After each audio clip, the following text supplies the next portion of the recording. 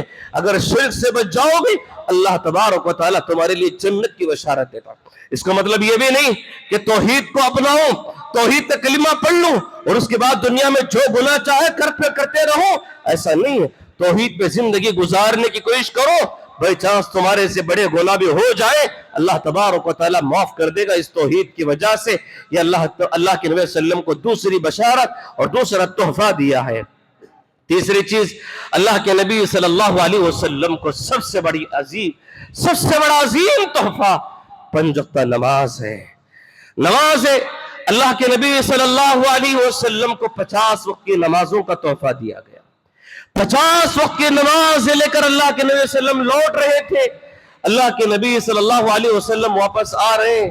موسیٰ علیہ السلام نے پوچھا، اے محمد صلی اللہ علیہ وسلم کیا تحفہ لے کے جا رہا ہے؟ 50 وقت کی نمازوں کا تحفہ میری امت کے لے جا رہا ہوں۔ موسیٰ علیہ السلام نے کہا، محمد واپس جاؤ اور اللہ سے کہو کہ تخفیف کر دو، کچھ کم کر دو، اس لیے کہ یہ نمازوں کا حکم میری امت پہ بھی رکھا گیا۔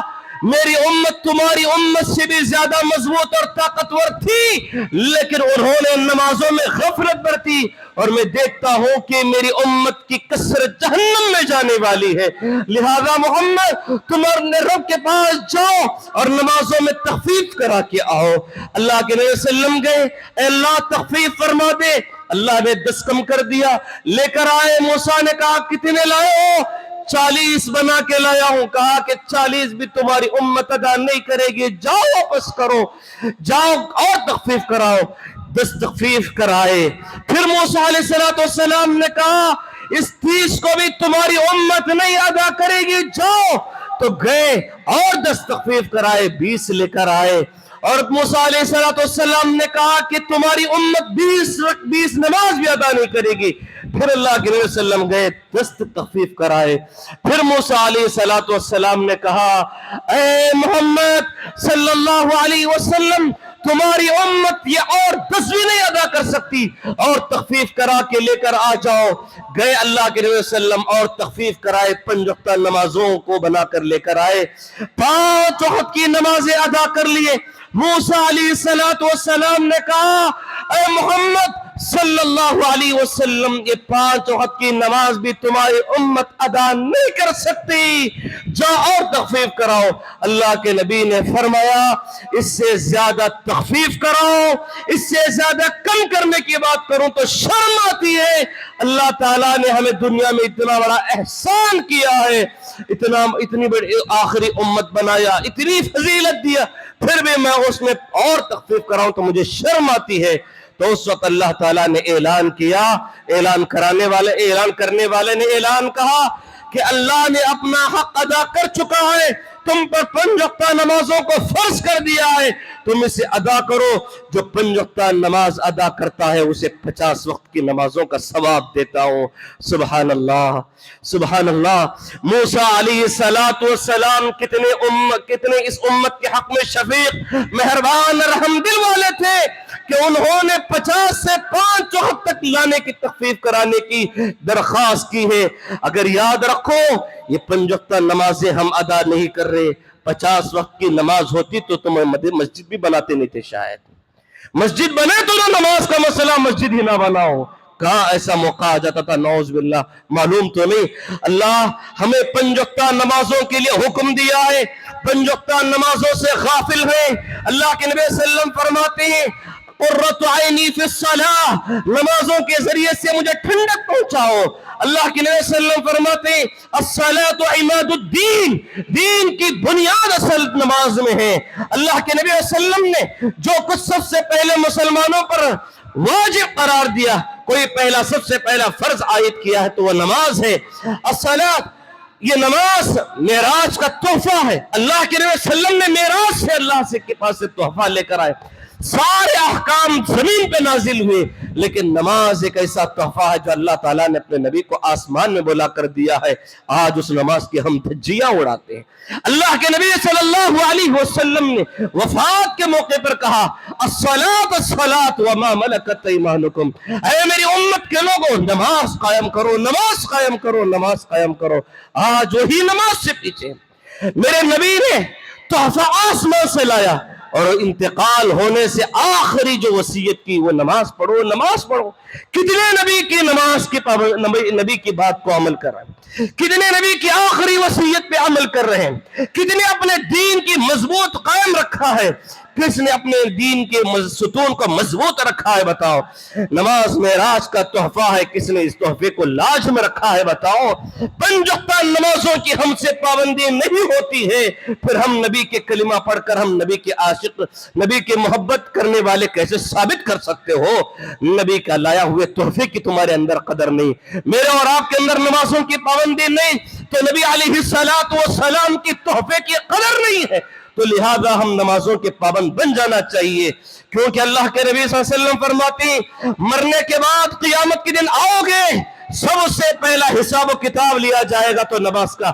اول ما يحاسب به العبد يوم القیامت الصلاۃ المکتوبہ، سب سے پہلے فرض نماز کے بارے میں سوال کیا جائے گا، کیا جواب دیں؟